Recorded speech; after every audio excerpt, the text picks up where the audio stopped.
In today's video, we're going to be taking a look at this Mito Multifold Powerwind Limited Edition, limited to 1,954 pieces to celebrate the release of the Powerwind movement by Mito in 1954. So we're going to be going through the unboxing experience, going to go through dimensions and specifications, and ultimately answer the question whether this watch or its non-limited variants are for you. Alright, so let's go through the unboxing experience. It is quite the big box. We have the outer cardboard box, the inner solid box, as well as the watch inside. One thing though is that there's a hidden compartment in the outer box underneath where the warranty information in the extra links lies. That took me a while to find it, because when I first got this watch, I was like, where are all the paperwork? It is underneath the main box, by the way. So here we have the, oh my god, I almost hit myself. Here we have the watch itself with the little Powerwind limited edition, a little cardboard right here to show you guys that this is indeed a limited edition. So yeah, I always like to do these unboxing experiences because it helps you, kind of unbox the watch through me via the magic of the internet. So here is the watch, and here is the unboxing experience for the Mito Multifold Powerwind Special Limited Edition.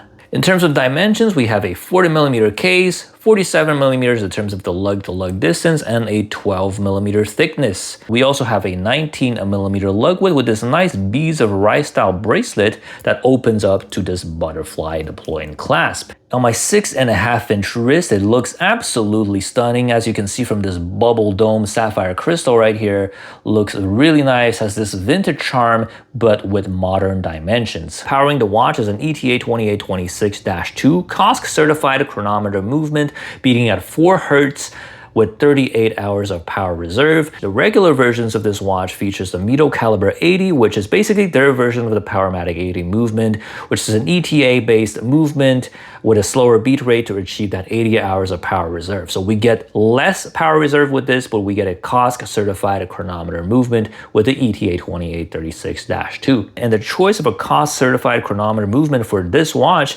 is a fitting choice because it celebrates the release of the original Powerwind movement, which is Mito's most accurate movement at the time. One little thing that I've noticed on the dial of this watch is on the top it says Chronometer Limited Edition, as you can see right here.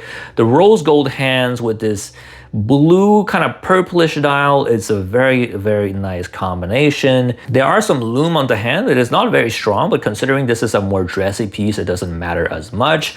There's 50-meter water resistant with the push-pull crown, quick set date, of course, with hacking and hand winding with this movement. What attracted me to this watch was its vintage inspired looks with modern specifications, with a dome sapphire crystal, with a 50 meters of water resistance, very dressy, thin piece with a dome sapphire crystal, looks very classy, especially with the rose gold hands and this indescribable color right here. It's kind of like purple and blue, and it plays well with the light.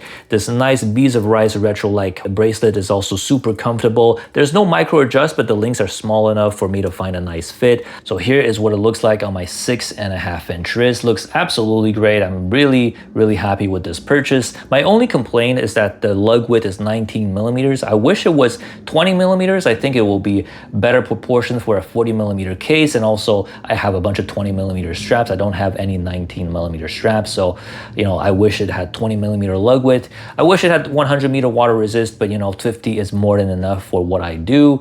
I wish there was a little bit more lume. You see those white dots right here on the dial. You would think they're lume, but they're not. Only the hands are lumed on this watch. Being a dressy piece, it doesn't matter as much, but I would rather have them put non-fake lume plots on the dial. And also I really like the day-date complication. Knowing which day of the week it is pretty helpful for like weekly tasks that I do, which day I take out the garbage, for example. So it's really helpful to have that. So overall, really love this watch. If you want the limited edition, there's not a lot of them left. You have to pay a little bit of a premium, but if you like this case shape, there is the regular version with the Mito Powermatic 80 or Mito Calibre 80 movement. That movement has extended power reserve. It doesn't beat as fast. It is not certified chronometer, but in my experience, Mito watches, even if they're not chronometer certified, are all pretty accurate and they're within chronometer norms. It's just that they don't certify it. So yeah, if you're interested in this watch but you don't want to dish out the money for the limited edition, take a look at the regular versions as well. So thank you very much for watching till the end. If you have any questions regarding this watch or any other watch that you see on my channel, do not hesitate to comment down below. Do not hesitate to subscribe for more videos, and I'll see you in the next video.